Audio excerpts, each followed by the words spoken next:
सीधे आपको लिए चलते हैं उत्तर प्रदेश के अयोध्या, जहां पर मुख्यमंत्री योगी आदित्यनाथ साधु संतों के साथ चर्चा कर रहे हैं। जी फिर से अपने दिगंबर अखाड़ा में विराजमान हो गए हैं।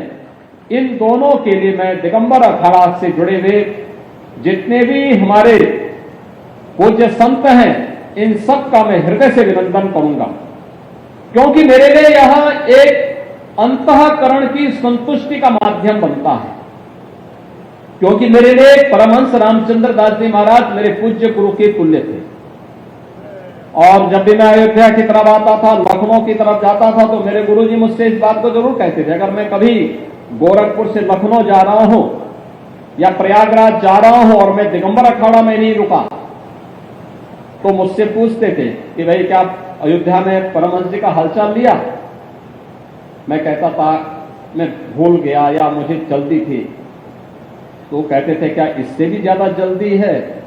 अरे वो मेरे लिए गुरु भाई जैसे हैं और तुम जाते हो और सम्मान नहीं देते हो क्या? डांटते थे, डपटते थे।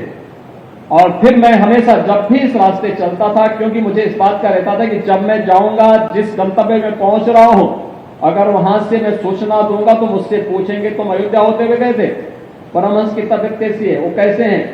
तो मेरे पास कोई जवाब नहीं होगा। तो मैं इसलिए पहले हालचाल लेता था, और वह भी अपने दरवाजे में बैठ करके फक्कड़ साधु की तरह बैठ करके किस मस्ती के साथ लोगों के साथ अपनी बातचीत करते थे। उस मस्ती में कोई व्यक्ति ये एहसास नहीं कर पाता था कि संत इतना दिव्य है, इतना भव्य है, इतना चमत्कारिक है, इतना नेतृत्व की क्षमता रखने वाला है।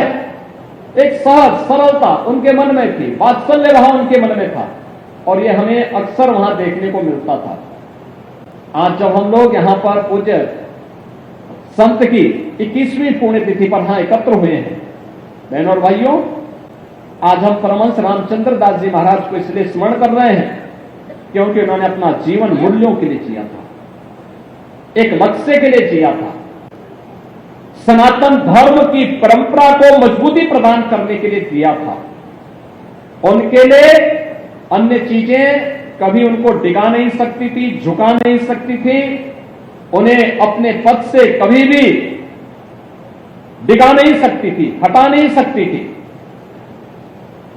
उन मूल्यों और आदर्शों के लिए जिसके लिए प्रभु श्री राम ने अपना पूरा जीवन समर्पित किया था, उन मूल्यों और आदर्शों के लिए पूज्य परमहंस रामचंद्र दास जी महाराज आजीवन डिगे रहे, उनके लिए डटे रहे, डिगे नहीं, हर स्तर पर वे कार्य करते रहे, मजबूती से उन मूल्यों और आदर्शों की स्थापना के लिए कार्य करते रहे, पूरा समर्पण भाव के साथ। और जब भी उनसे चर्चा होती थी, हम पूछते थे कि महाराज जी अंतिम संकल्प क्या है? वह कहते थे एक ही संकल्प है, अयोध्या में फिर से रामलला का मंदिर बने, रामलला अयोध्या में फिर से विराजमान हो, राम जन्मभूमि पर भव्य मंदिर का निर्माण मेरे जीवन का अंतिम संकल्प है।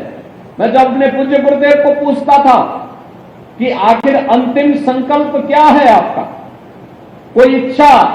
वो कहते थे एक ही इच्छा है, और वह इच्छा है अयोध्या में राम जन्मभूमि पर भव्य राम मंदिर का निर्माण बने हो और रामलाल का वहां विराजमान हो। मैं जब भी अन्य पूज्य संतों से, पूज्य वामदेव जी महाराज से बातचीत करता था, मैं पूछता था महाराज जी कोई इच्छा? एक ही बात कहते थे।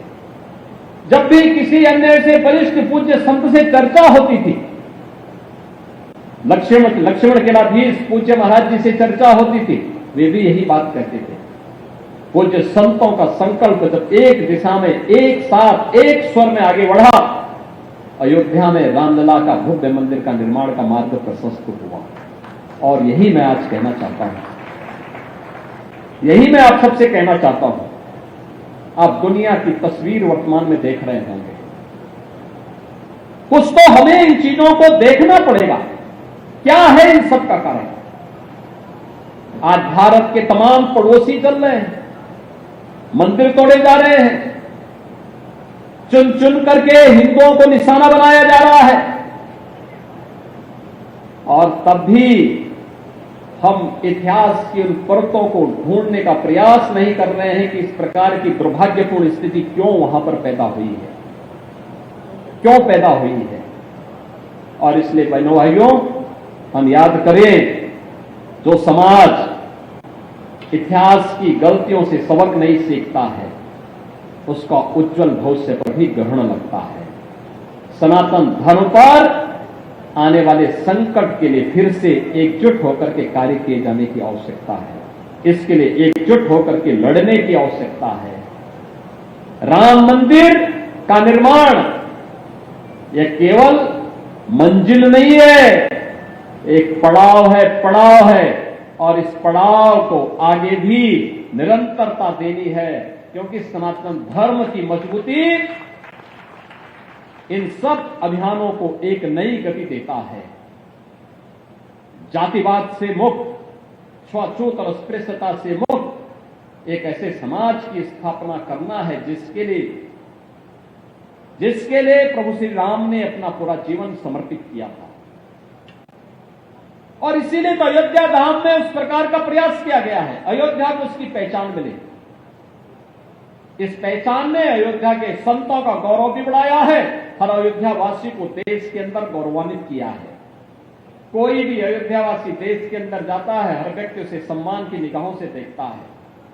हमें इस सम्मान को बरकरार रखने के लिए अपने स्तर पर भी प्रयास करना होगा। सम्मान मिलता नहीं, मिले हुए सम्मान को संरक्षित करना, उसको सुरक्षित रखना, अगर इस दिशा में हमारा प्रयास सार्थक हुआ तो एक लंबे समय तक आप सब इस सम्मान के पात्र बने रहेंगे।